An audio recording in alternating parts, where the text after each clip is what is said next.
All right, you primitive screwheads, listen up. They're coming to get you, Barbara. I ate his liver with some fava beans and a nice Chianti. Here's Johnny. Vanity. Definitely my favorite sin. I am the devil, and I am here to do the devil's work. The power of Christ compels you! This is my boomstick! What's your favorite scary movie?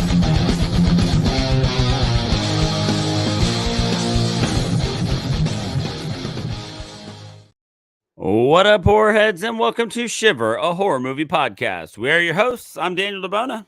And I'm David Ulloa. And we are here this week to finish out our January of 2024 by talking about the films that we missed in 2023. So far, we've kind of been, we've been towards the higher end of the spectrum, but like all good things must come to an end.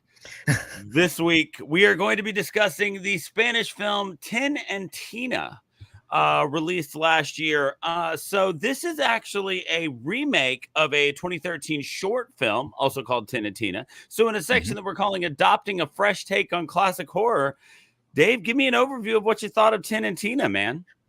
Okay, so visually, this is a movie that I enjoyed. I really, from the very first shot of the church at the wedding, I thought, this is a movie that I'm going to enjoy looking at. And I didn't know enough yet if I was going to enjoy the movie as a whole. That's pretty much where my enjoyment of the movie ended. I did not like this. I have to assume that it would work better as a short film. Yes. And yet, it did not compel me to seek out the short film. So, like, I'm kind of stuck in this place where I'm like, I'm sure the short film was better. And that's kind of where my relationship with the movie ends. Yeah. So, when you're a horror film, there's a lot of different things you can, a film in general, but we focus on horror films. There's a lot of different things you can do that are going to make me enjoy your movie. First and foremost, you can be a great movie. You make a great movie, gonna enjoy that, right? You can be a movie that is ridiculously gratuitous. Okay, I'm gonna enjoy that, right? You can be so bad that you're enjoyable. Silent Night, Deadly Night 2, right? Like these things happen. But there's one thing that you can't do if you expect me to talk the praises of your movie at all, and that is be boring. And it's the cardinal sin. It is the cardinal sin, right? And I think that what this movie just accomplished in droves, it was being boring. Yeah. I can't imagine a world where somebody was like, yeah, 2 hours, that's the cut, right? Like, I can't figure out how there's ever anyone who sat down and was looking at 120 minutes of film going, yeah, that can't get any tighter. I need every one of those minutes. It was, while it had some interesting parts, as a whole, the movie just dragged, man. It was one that I found myself kind of floating to my phone here and there, or maybe trying, hell, at one point, just for something to do, I turned off the subtitles and saw if I could keep up, and then I rewound, and I was about 75%, right? I was there. You're pretty good with the Spanish. It's still up there. It just doesn't happen quickly anymore. So like, for a movie that was 2 hours long, there are plenty of 90, 85-minute movies we've seen where 4 times as much stuff happens. Yeah.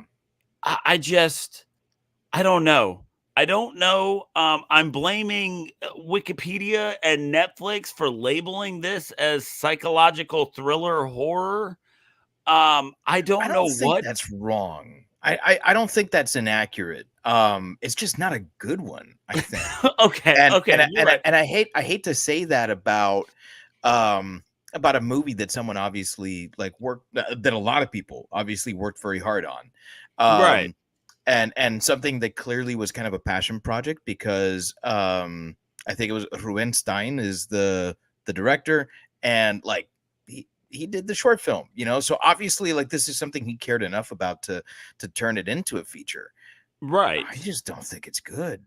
It was, I don't know. Like, there were maybe like one or two parts of this movie that I kind of found compelling and or shocking. I guess the driving force was supposed to be these creepy kids. And yeah, okay, you know, we'll get to them. They were fine, whatever. I just, man, as we go through this for the next, you know, 60, 70 minutes, it's gonna be hard to find some high notes here. And I hate that. I mean, it's good to occasionally do one like this to show that we're not just out here, you know, just watching stuff that we know we'll like and get good grades. But on the other hand, like you said, I'm fully aware of the fact that people with far more talent than me, you know, made this and edited it and put this sound together and stuff. And so I really do always hate to be somebody who tears something down, but this one, man, But someone has to. But somebody has to, yeah, and Yeah. we'll at least be funny about it, right? So yeah, Yeah. this one's a miss, man. I don't know. I'm interested to see kind of what we might pull out of this as we kind of put our heads together on it. Yeah, I find that very often when one of us is kind of down on a movie, the other one will find a way to bring the good that they saw in there up to the surface for the other one. But when we're both kind of down on it, this doesn't happen often, I think, and we don't disagree often either. So like this is kind of par for the course for us. We're just usually agreeing in the positive, right? Or like, or it's like one of us is mid and one of us is a little higher. You know, like it's you know, it's rare that one of us just wants to bury something while the other wants to sing its praises. And so, you know, I don't think either one of those things is happening today. No, certainly not. And so let's get to the digging, right? So in a section that we're calling Spain, 1981, there's a story, question mark. It happens, question mark. What? What? Yeah. Let's just Daniel? what? Right? Yeah. So Tin and Tina tells the story of a married couple, Lola and Adolfo, who have a miscarriage on the day of their wedding, from what we can tell, and decide to adopt some children, or at least a child. They go to a convent. They adopt two kind of albino children who are super, I guess pious is the right word. I'm not even sure. They're kind of crazy. And they're crazy with their love of God. Yeah, exactly. Yeah. And these kids are super weird. And then they do all sorts of strange things while living in the house. Lola maybe goes a little crazy because the kids are crazy. The husband's a pilot, so he drinks a lot. Yeah, there's a story here, I guess, right? So what's interesting about the story here is the idea of whether or not the kids are actually like suffer from some sort of mental illness, or if they've just been like brainwashed to this idea that everything in the Bible is the literal word of God and that they need to carry it out to the letter. So there's an interesting framework for a picture there, for a story there, right? It's like, okay, yeah, that's how you get like prophecy killers and shit like that, right? Like this can go somewhere. And that was here we go, just real quick. I'll find a shine. Shout out to whoever cut the trailer for this fucking movie, because I was hyped for it. Like I was super excited for this, watching that trailer on Netflix. So there's somebody who did their job wonderfully. But as the movie drags on, you're like, it's so long between stuff happening. Yeah. Like there's only I'll give you 20 seconds that I want to watch weird freak kids spin plates on sticks. while singing a song that didn't quite translate the way that the subtitle said it did, near as I could tell, right? Yeah, no. And that scene was like 2 minutes long. Yeah. I can't That figure song out though is actually pretty good. I kind of like the song. the When song. they brought the it song. back when they brought it back at the end, I was like, "Oh fuck, yes." I could Yeah, jam to it. yeah, it had the I just the 2 hours. 2 hours is too long to tell what little bit of a story we got here. There's so much time of nothing happening. And it opens with a bang, right? The first time we find out the kids are super weird, they're like suffocating each other with bags to see God, and they're murdering a dog because it bit their mom. And it's like, oh, okay, these kids are freaking, these kids are insanely weird. This is only going to continue to go off the rails. But they really peaked at killing the dog. Like they set the bar too high. And then everything they did from there was just kind of like, yeah, but I mean, the other day you killed a dog with a pizza cutter. So like, how is this interesting? I don't know. I can't understand. When we did Wasera, there was this really great feeling of you got what they were after, right? Like when I finished Wasera, I felt complete in the message that it was trying to deliver to me. When the story and the credit, when the story was over and the credits rolled on Tin and Tina, I found myself feeling like I must have missed some sort of message, and I can't figure out what it is. And as a guy who generally considers myself to be pretty smart and, does this every week for a couple of years now, then I just got pissed off because I was like, well, how did I fuck this up? What did I miss? And maybe I didn't miss anything. Maybe that's the problem. Maybe there's just nothing here, right? Maybe this thing is very much just a road wide puddle with not a lot of depth to it. I think that there's a lot of recent Spanish history that's tied into this that is probably going to go over a lot of people's heads. Count me among the many. In 1981, there was a coup in Spain, or an attempted coup, which attempted to bring the fascist Franco government back into power. Obviously, Franco, a fascist, had these ridiculously conservative views, and Spain, by and large, is seen as kind of like and I realize that Italy is where like the fucking Vatican is, but right, Spain is pretty much like seen as like the last bastion of Catholicism. Absolutely it is. Like when Christopher Columbus is too radical for Italy, like that's where he goes to the Spaniards, so there's I think that there's a lot of political, historical, and religious undertones there that are kind of framed by the news that we see occasionally, very, very occasionally. I think that that's something that was done to better effect in another movie that I didn't quite care for, but didn't hate, which was the Luca Guadagnino Suspiria from like 2017 or 18 or something like that. I like the idea of framing the turmoil going through a character with the history of a place, and especially when that turmoil is something that's culturally significant, like religion is in Spain. I think that that's great. It's a good storytelling device, and if your audience is Spaniards, that's smart. But it doesn't make it good, and it's not good. It's simply not good. At least in my opinion, it's not good. I think that there's not a single likable character here.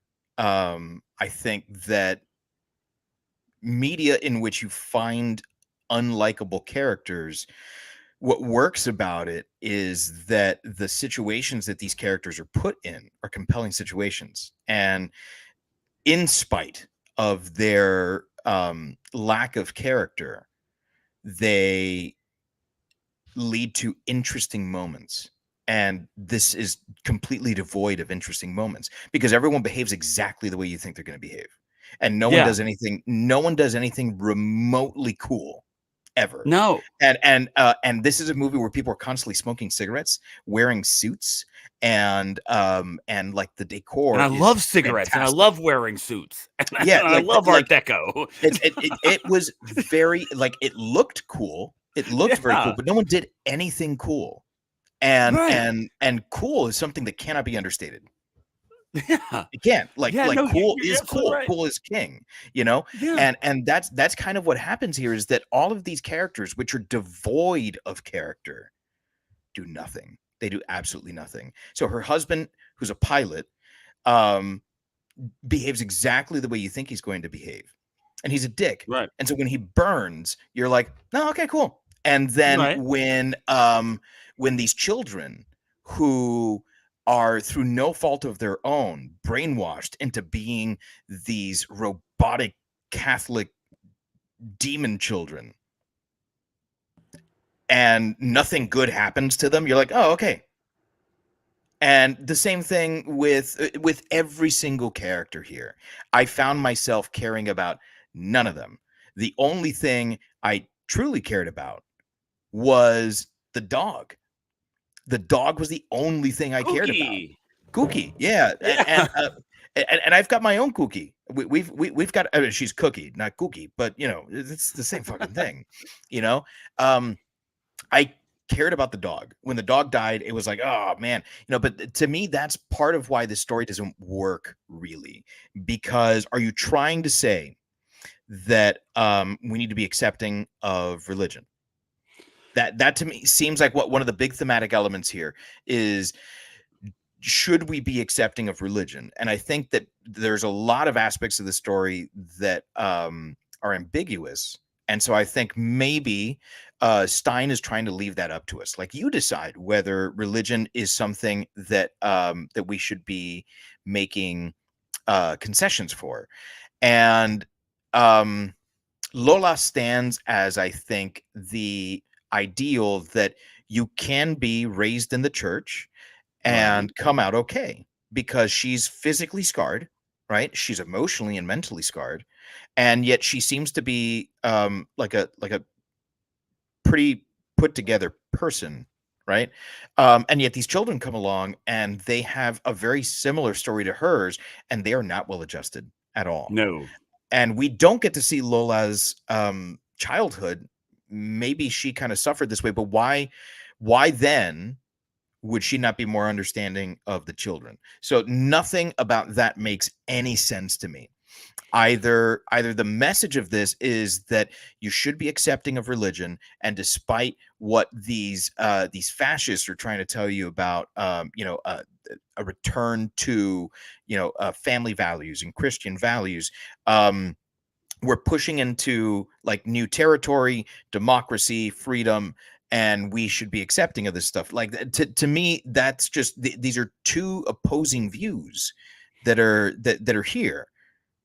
And that's kind of where I kept getting stuck with it too, was I kept trying to figure out, wait, so are they trying to tell me, is it like a all things can be fine in moderation message? Is it just straight up like that religion is bad? Is it that holding strong to this idea that family is good, or is holding on to this idea that family is bad? Because that was one of the things that kind of kept going back and forth, right? It was there wasn't a lot of, and I mean, I guess people are people and people change, right? But the idea that Lola and Adolfo kept like flip flopping, like with Mhm. where they stood on things. It was like, okay, no, we don't want these kids. Like they're older and they're going to be a problem. And it's like, okay, now no, these are our kids, and no matter what, Mhm. they made a mistake. Sure, they killed your dog. Oh no, I don't have any kids. Oh, that one's our kid because we actually made it. Like, and I understand that a human being is a complex thing, and that thought processes change. And Mhm. over the minimum of 10 months that this movie takes place in, right? Because there's a baby at the end. These 2 hours certainly felt like it. Yeah. I understand that a lot of things are going to change, but I couldn't keep up with what I thought they were trying to tell me, because then at the very end, she that act 3, man, that act 3, I will say the act 3, while it was very confusing, was at least not boring for a few minutes, right? Like some things happened. But I couldn't figure out where it was going. And then at the end, it's like we get Lola, who's like returned to religion and returned to these kids, and she's all about it. And she finally says amen for the first time during her husband's eulogy. And it was like, okay, so you're back. And I get that, that's the type of thing that might bring someone back to religion, is having a traumatic experience and feeling like you did genuinely experience some sort of miracle. That is the type of thing that can push somebody back. They're like, I can see all of these things through the lens of the human being is a complex creature. I cannot see all of these things through the lens of, here's a character who we're constantly presenting to you as not complex, and yet we're going to just throw it all up against the wall at the end. And again, that's just where it all gets so confusing for me. It seems like there was never a through line for what I was supposed to get out of this movie. And that's what bugs me. When it's all said and done, it's like, okay, they killed the dog, and that was creepy, and there were some great shots, and there were some really interesting things, but like, what what was the reason? Like, Right. why And does this I movie think exist? I think that is for me the biggest problem here, and the reason why the movie is so boring is because no one is compelled to do anything here. They do things because the writer has forced them to do things. Everything is Deus ex machina. Yes. There's no, and it's because there's no real like desire in any of these characters. There's no desire, because what all these characters want is something other than what they're given in the movie. And Yes. they're not seeking those other things either, because they just do things. Like, Right. Like, and that's why nothing makes logical sense. Like, to me, the most illogical thing is the biggest moment, I think is supposed to be the biggest moment in the movie, when Lola puts that bag on her head as the house is burning. Like, what would drive her to do this? I She suppose she was trying to see God, to ask God where her child was, because the twins, or not twins, just the siblings, uh they said that I want to see God, I want to ask him a question, right? And they did that whole thing. So I assumed that but she was unable to find the yeah, baby and was going to ask. and it did. It got her to find the baby. But the thing is that, why? Exactly, because your house is a Why finite amount of space. Right. Right. And the baby is in a room that you checked. Right. The baby's right there. The baby was in like one of the first rooms that she checked. So I just and then the other thing, I mean, none of that happens if her husband, I forgot his fucking name, Adolfo. Adolfo. If Adolfo doesn't make the completely ridiculous decision to, while he's on fire, leave the rain, which will put out the fire, and come into a house where there is no water. Right. The whole Where he thing's will basically then, made of paper mache. yeah, yeah, what the fuck, man? Like that's the thing, is that characters in this movie behave in, like, forget weird ways, because like Dean and Dina are weird. But Yeah. they're weird because religion has made them weird, because they have no exposure to the outside world. Characters behave in ways that like just don't make any sense. And like it's not even like, okay, well, I probably could have done something different here. It's like, no, I there's no way that anyone would think that that was the right decision to what the fuck? Yeah, there's so many moments like that where you're just like, yeah, exactly. Like you said, characters are solely driven by the pen of the writer Mhm. of this film. You're not drawing logical conclusions as to why they did these things, because there rarely are. Like, I'm sorry, I'm not even willing to chalk it up to like, oh, he was on fire, he wasn't thinking. If you're on fire, the one thing you should be thinking is, I need water, and you're in the rain. Mhm. Yeah. Right? Like going into the house, yeah, no, made no sense.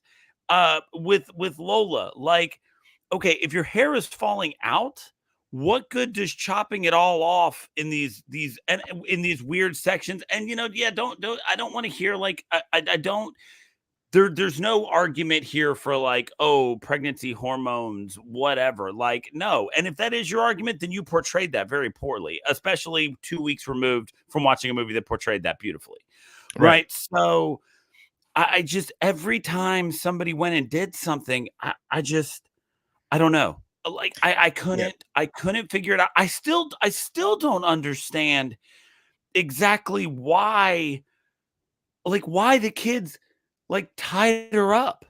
Like, Right. if they really weren't trying to but they did it because the scene needed to set tension so that we too would think that they were trying to poison her. Right. Because But either they were trying to poison her, and right. then the scene works, or they weren't trying to poison her, and then the scene doesn't work. But the thing is that it's left up to interpretation. Right. And And because by all accounts, it does not seem as though they poisoned her or intended to poison her, then it doesn't work. even if you were to try to take the stance of the fact that yes, okay, we got that one little check off gun of seeing that the powdered sugar is right next to the bug killer or whatever. So even if you were to take the stance of the fact that, oh, they were trying to poison her, then I wish then you would need to try to justify why suddenly they would try to poison their mother, because Right. for all intents and purposes, there is a razor thin line of logic behind what these children do, mainly in the veil of what they think that what they're doing is good. And Right. so they thought that they thought they were going to remove the evil from this dog and bring it back to life. If your mother is carrying your unborn brother, then there's no way, right? There's 0% chance that you were going to convince me that those kids were going to poison her, and that they had justified that in their heads. Because whether or not things made sense to us, there was at least some justification to them, that then you could kind of go, okay. So you're right. So if they weren't trying to poison her, which you can't convince me they were, because I can't think of a Mhm. logical reason that they would, then why the hell did they tie her up? Again, they needed to build the drama to make us think Mhm. they were going to, but when you put those pieces together, they don't fit. And No. that's what kept bothering me. Every time something happened, it felt so forced for the oh, here's some drama, here's some Mhm. tension.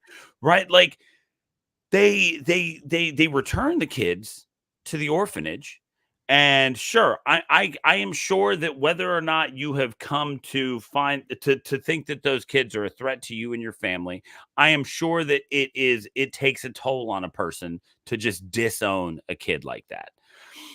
But Yeah. then to just like completely lose interest in raising your own, and like try to blame, try to put all that on your husband, like that didn't make any sense for Lola's character. I will say the husband's reaction for 1981 in Spain made sense.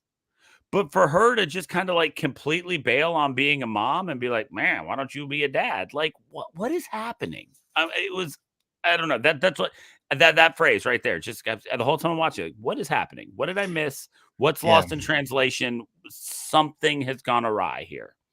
Well, and I don't think that this is an instance of things being lost in translation. I think that what Stein was trying to do here was present Spain finding a new direction to Lola finding a new direction. But the thing is that the new direction that Spain is going in is kind of moving away from that traditional, conservative view, and Lola's moving back to it. So Right.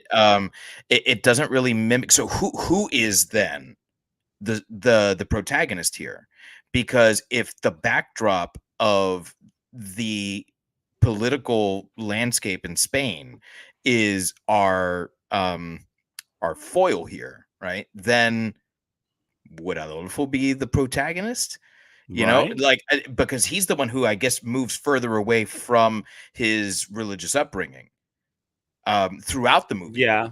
While Lola comes back to it, I think nothing about this movie actually makes sense. I think that Stein probably had a decent short film that did well in festivals and got some funding to make a feature length film, and didn't understand what was compelling about the first one in the first place. And maybe that's because there wasn't really anything compelling about it, and it being a short film, it was masked. Yeah. By right. maybe Yeah. Like, by maybe his eye, because it is visually striking.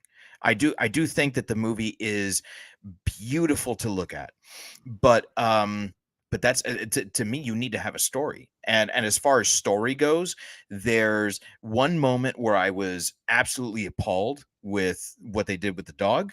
And Right. then there was one moment where I think there was legitimate tension in me, and it was during the baptism scene. right. Yeah. That was good. I like the way that it was set up, with us being able to clearly see that there were eggs in the fridge, that then there were no eggs in the fridge.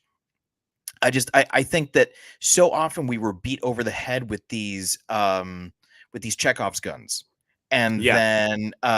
then there was a payoff when we saw it, because the build up and tension was always because, you see this thing that we did earlier, now look, right? So then, like, why have the kids ask how far away the orphanage is?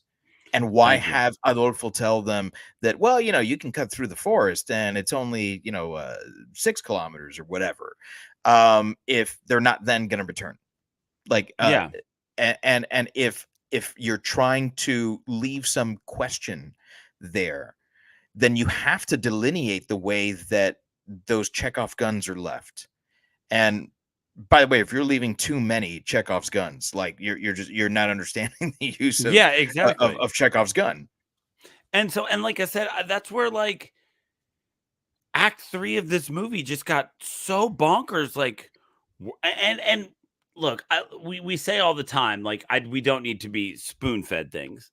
Mhm. And there are occasions where sometimes being left up to the viewer's imagination, or what do you think, that's acceptable. But the act 3 of this, like, I want to know, were the kids there? Like, okay, so the nun Mhm. says they weren't, but we But she also fell know that, asleep. yeah, right, but yeah, they're sneaky, creepy kids, right? Like, we know that they know kind of how to get there through the woods or whatever, 6 kilometers, and and if not, then who was playing the tape? Why was it in? It Mhm. was so much, especially after 105 minutes of, or excuse 100, like 35, 145 minutes of just nothing happening, right? Just an hour 45 of nothing. Mhm. And then all of a sudden it's just like, bam, here's everything. Suck it. Yeah. And you're like, okay, well, now the house is on fire. She can't find the baby. The creepy plate spinning tape is playing.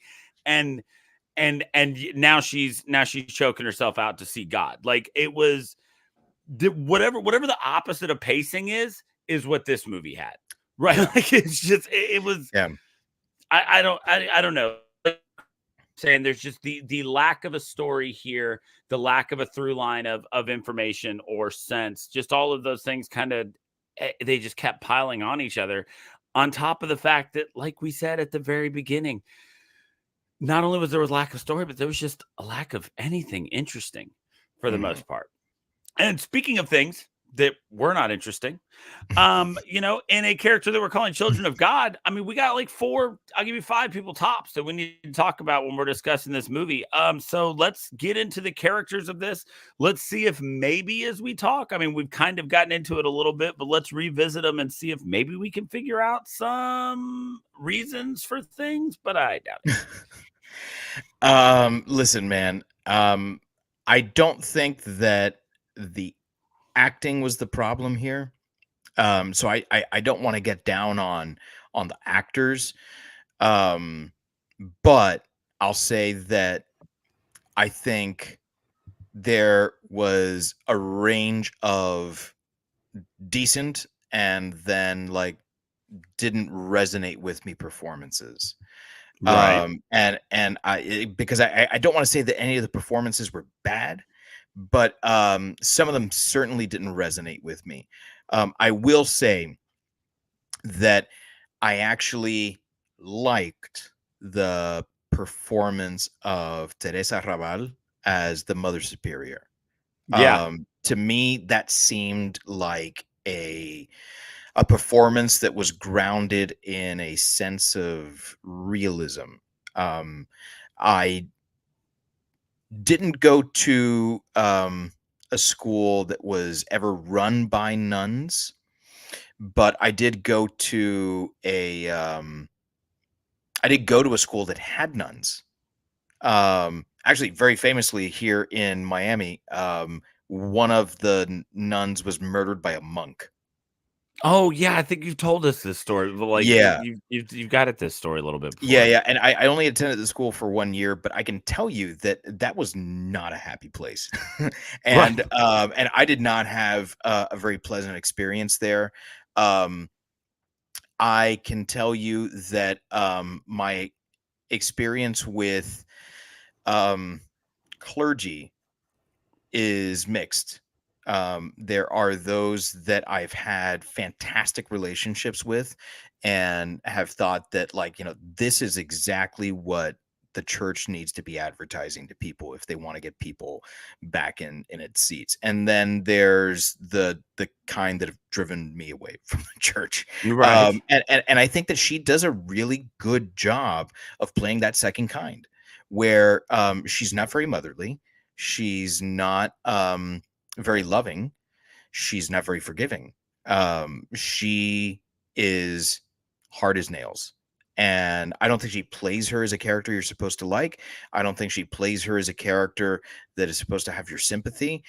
And I don't believe that she's really there to give her condolences at the end of the movie. I think that she's there to try to convince Lola to come back to the church. Yeah, well, you very much took the one that I was planning on talking about. So, let's look at. I mean, the movie's called Tin and Tina, right? Yeah. So let's look at Tin and Tina. Tin and Tina are.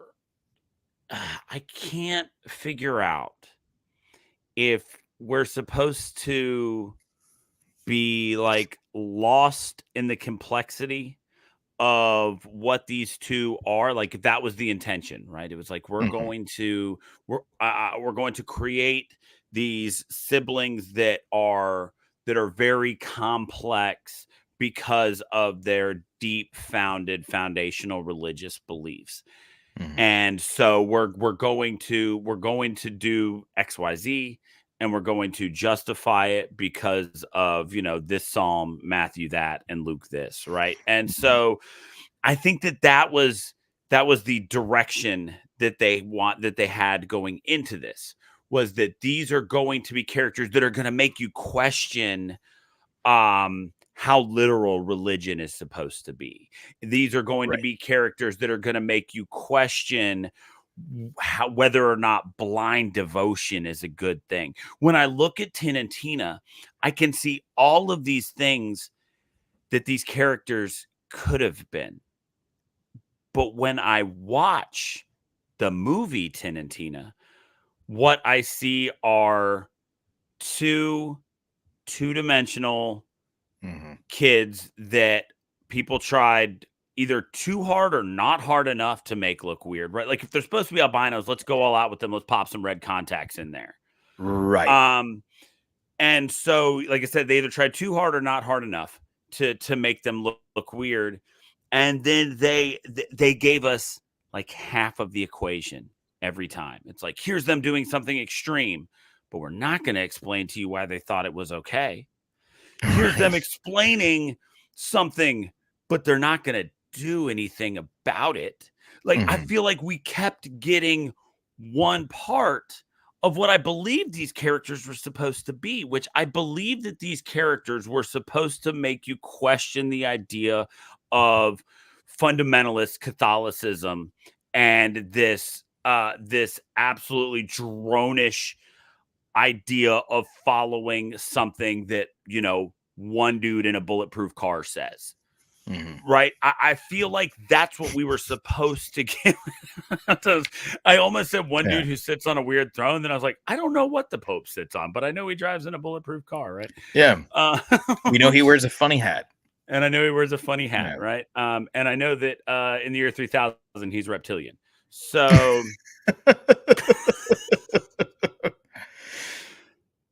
So I know, I feel like I know what they wanted me to get out of Tin and Tina. I feel like they just never could quite figure out how to get that across. And so I think that upset me more than anything, was because I'm not one of these people who's constantly on the lookout for something that skewers religion. Look, I'm not religious by any stretch of the imagination, but I feel like if it helps you be a better person, then, bless you. You move it, carry on with your life. Yeah. No, not my business.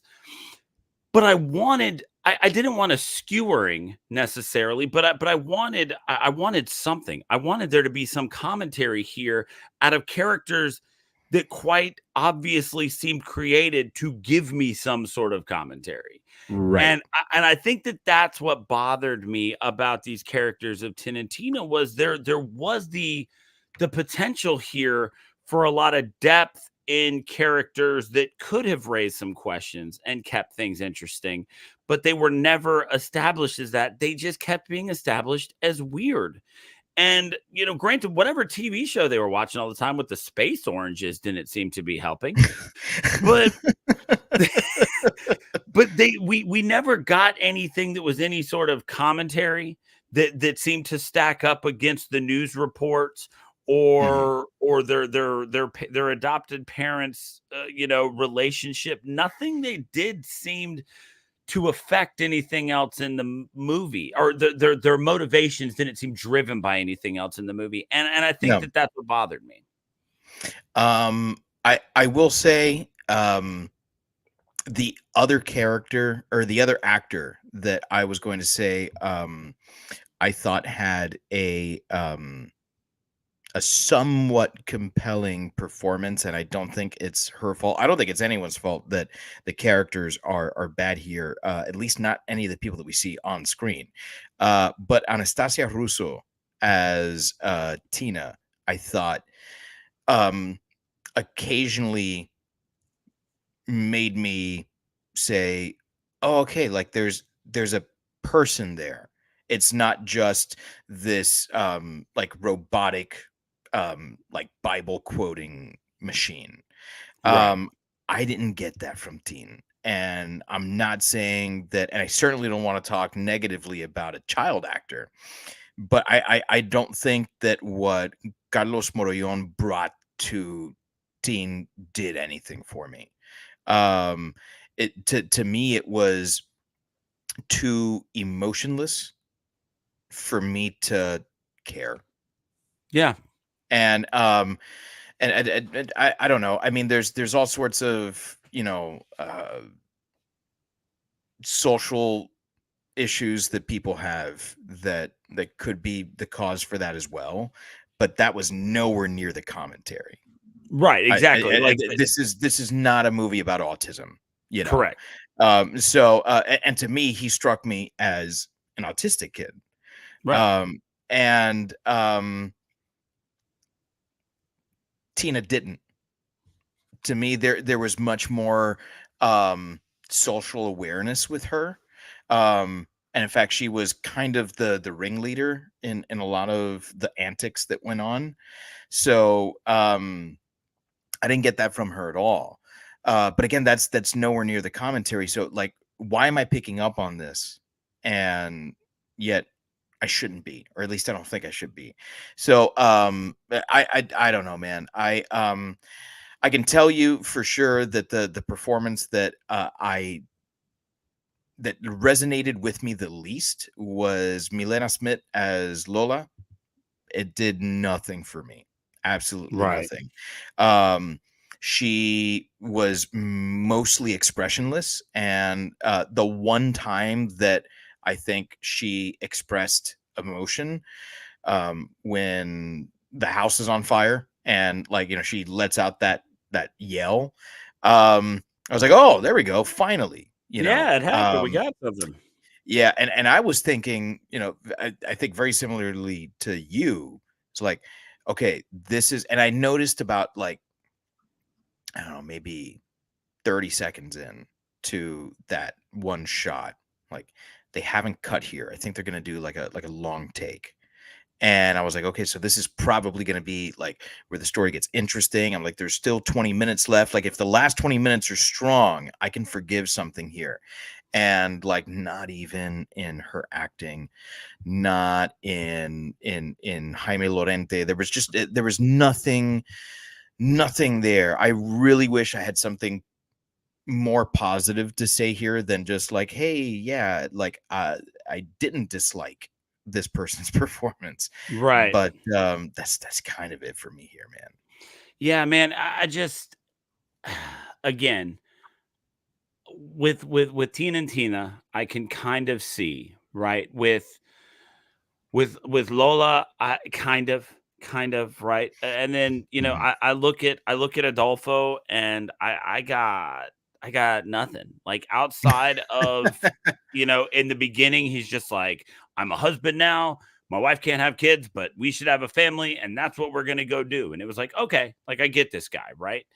And it seemed like he went, I guess where I'm having trouble with the character of Adolfo is the fact that he went from this guy who was just so gung-ho about everything to, I mean, just suddenly a guy who didn't give a shit. Like, and it came out of nowhere. Like it was like he was fantastic and he was a family man until that baby was born, and then he's like, now all I care about is beer and football, right? And where did that come from? Yeah, where did that come from? Where was this guy who was like out buying flowers and telling the kids to make their mom breakfast? Like, where did that guy go just because a baby was born that now, and I don't know, maybe it was a social construct thing that he wouldn't, console the crying baby in the restaurant or whatever. But it's like, where is the dude that was here for the movie up until now? And why is he suddenly this guy? I was, again, not the actor's fault. That's the dude from Money Heist. He plays Denver in Money Heist, and he does a great job in that. So I know this actor can be great.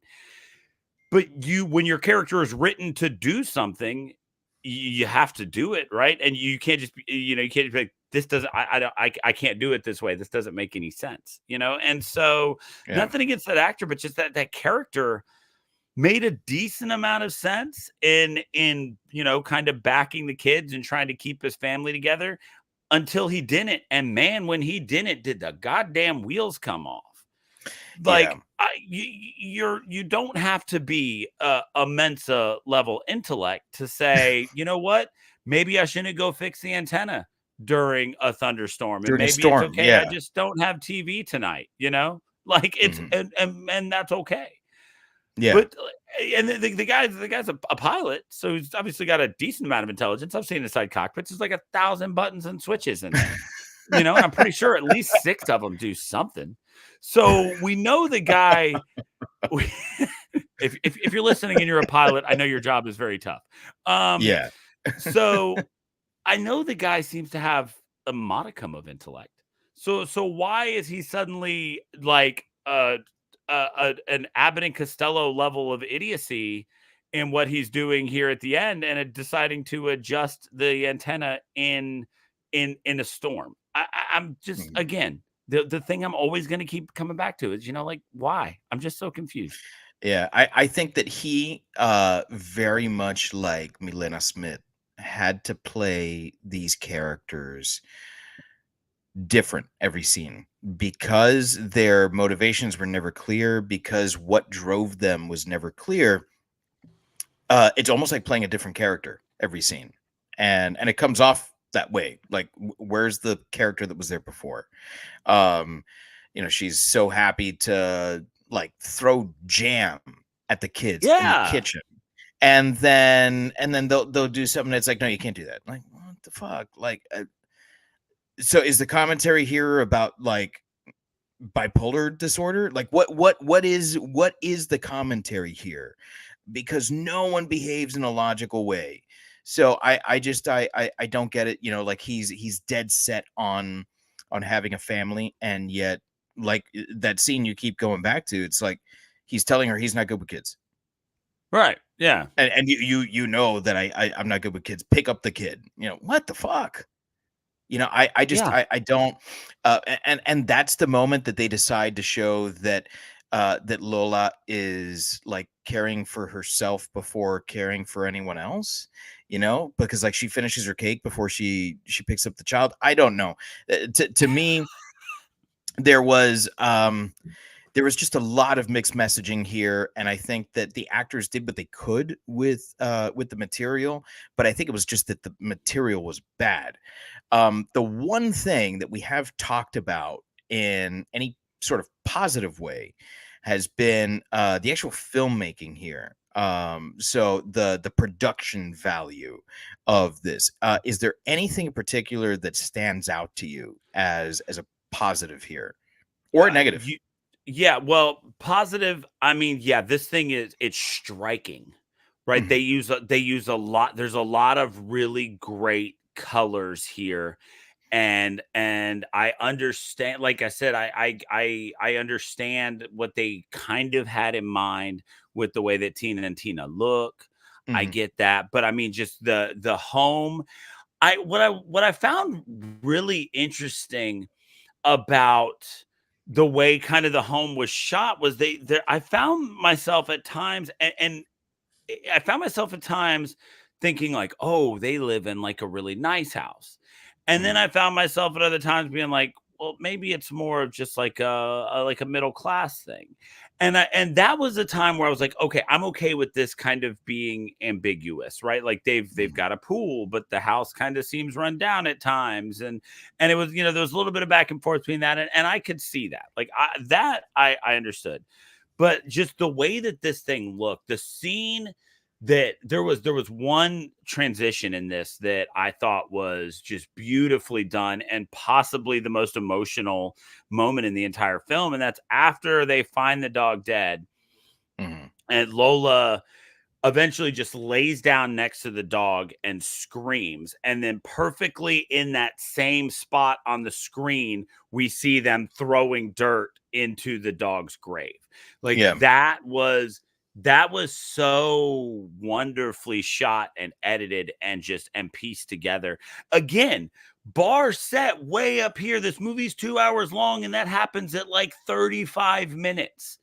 Yeah. That is where you keep scratching your head, because you started way up here like, oh, these kids can talk to God when they strangle each other and they murder dogs, and look at how beautiful this scene is. There was so much potential through that moment, but then it did continue to look very good. You talked about the long cut kind of at the end and everything kind of flowing in that one scene. There was definitely a great cinematic eye that put a lot of this together. But I mean, that's it. Right. It's kind of like when Hunger and I did the Wicker Man remake, and it was like the sets were pretty wherever they filmed was a gorgeous location, and that was all we could find. And so I mean, yeah, it was shot very well. Yeah, I'm kind of the same philosophy here. I think that beyond directing, and I think even more than directing, Rubenstein knew who to hire for set design, and he knew who to hire for like production design, costume design. It looks gorgeous. Whoever the cinematographer was chose gorgeous lenses to use on their cameras here. To me, I think one of the only positives that I can say here is that for a movie to take place in the 80s and the early 80s at that, and not look like Stranger Things, which to me doesn't look like the 80s. It looks like what we remember the 80s looking like. So it's not bathed in neon. There's not a ton of hairspray. There's not one leg warmer in sight. Like this to me is the way I remember photographs of my childhood looking. Is the way, like, when you look at the photographs, this is what it looks like. That's what I was going to say too. Like this looks like it was filmed in the 80s. Yeah, if you watch movies that were made in 1981, this is what they looked like. And I think that that is the one true feat of this movie, is that while I often found myself drifting to my phone and checking Instagram or Reddit or something like that, I always looked back up when the scene changed so I could see the composition of the shot, so that I could see the lighting here, so I could look at this other thing. And that was great. The reason why I'm going to those other production roles and not the director on this one is because I don't think he really understood the assignment. The big, like, wow moment that a movie like this has is when you do that long take. The long take is usually the thing. Like, if there's a production thing that people talk about with Goodfellas, it's that long take. Yes. That goes from the street through the alley into the kitchen, into the the dining room. It's gorgeous. It's beautiful, and it is a feat of filmmaking. That's what I think he was hoping this would be, and it wasn't, because the reason why you use that long take was totally lost on him. You use it to build tension, except there's no tension in the scene. Right. Or you use it to keep action going. And again, there's no action in the scene either. Everything takes place within a stairwell. Yeah. Really, when you think about it, you go from a room to like another room, one room to another room. And there's nothing to choreograph here. It's just a camera following a woman behaving insanely. Right. And not even insane in an understandable way, because if she was actually like clinically insane, I would say, oh, okay, well, then at least there's something in character here. She just wasn't doing anything at all. Yeah. She wasn't even looking for the baby. Like the moment you see your husband fall from the second floor of your house, which is rather a high second floor. Yeah. And he's burning. I don't think, well, let me go help him, because he's fucking dead. And if he's not, he's going to hope he is, right? Go get the fucking baby. And she doesn't. She walks around like downstairs, so the camera just follows her. And then there's these slow, deliberate camera pans over to like a cross that's no longer there. Yeah. Also, like, why was she surprised that all the shit was gone when she's the one who took it down? To me, it just I don't think that the person to credit here is the director. And if the director, if Rubenstein is the guy who did all of this, the production, the set dressing, costumes, cameras and lenses and all that, then fucking kudos, man. That's what you should be doing. Right. But writing, no. Directing, no. And I don't know, just beautiful to look at. I wish that there was something more than just something beautiful to look at here. Yeah, and that's all I can kind of go to as well is I wish that there was something else for us to kind of for us to mention. But unfortunately there's not. And Nope. so I mean, I guess it's time for us to get to the end. It's time for us to rate this thing. So Yeah. if you're new to the show or you need a quick reminder, whenever we rate a movie, we only rate it against itself. Yes, we have made the occasional reference back to Waseda, as there are similar themes kind of located in this, but we're not rating this against Waseda or anything else. We're only looking at what Tina and Tina tried to bring to the screen and how well they did it. So in order to do that, we create a unique rating system for every movie. And this particular time, we've said it's like the one action thing that happened that seemed kind of interesting, even though it didn't make sense. So, Dave, out of a possible 5 flaming husbands, what do you give Tina and Tina? There's a flaming husband in this movie, so I'm going to give it 1. I mean, and right? You know what? I'll give it another 1 because I did say it was beautiful to look at. And for that exact same logic and none other, I too am giving it. I mean, there are a lot of times we get to this point where we're talking about a movie and we're going to wax poetic and defend our rating. It's 2 flaming husbands because 1, there is a flaming husband in the movie, and 2, not even the way you want there to be. Yeah, not the good kind of flaming husband like the birdcage. Right. Fuck, we got to find a way to make the birdcage horror so we could do it on here. Oh my God, incredible. That'd be great. But so not even like in a good way. So well, there's that. It was pretty to look at, but man, other than those 2 things, this thing just kind of left me scratching my head. It made me wonder. It kind of pissed me off at times with the way that people were acting. It was, you watched this a day before yesterday, right? You watched this Monday. And, I think it was Monday. Yeah, and texted me and I said, "What'd you think?" And you said, "Oof." I had a very strong reaction, but not the good kind like Demeter. Yeah. When this movie ended, I had the exact same thought. I was like, man, I'm having some really strong feelings here, and they're really not the kind of strong feelings I usually have after I finish this movie. So am I going to recommend this to people? Absolutely not. No. But I'm not going to go as far as to bury it with a 1 because I mean there were some great stills. There was some great color work in camera lenses and stuff like that. So this is a 2 flaming husbands. There you go. So that's 2. That's the lowest score we've given this year. I don't think is it the lowest score we've ever given? I don't think we've ever. No, because Blood and Honey was a unanimous 1. Oh, we did. Yeah. You weren't on the episode, but did phone in to make it 3 for 3 on Wicker Man Remake being a unanimous 1 for a unanimous 1 out of 5. Gotcha. Yeah. That's correct. Oh boy. I believe so. Yes, not the lowest that we have done. I believe we have 2 that scored unanimous 1s. We got a comment here. We got a little hand wave from Duardian or Duardian. There's like there's an accent, an acento there. I don't know. Maybe if you're a real person. Thanks for hanging in there and watching.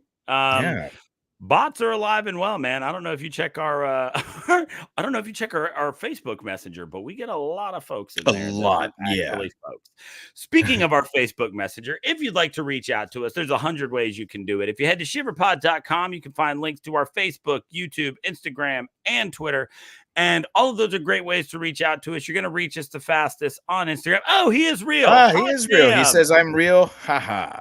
Right. And that is the Spanish haha. So Duardian, if you're from Spain, Um, what what do you all think there in Spain? ¿Te gustó la película? Did you like it? Um, I'm interested to know.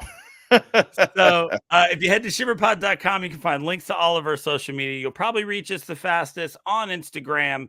Try to post up there every day, kind of slack on it on the weekends. Memes, let you know what movie's coming up next. We've got some great ideas about what we're going to be doing in February. So make sure you check us out on all of those social media outlets to see what we've got in store. Absolutely. So on behalf of all of us here on Shiver, fright you very much.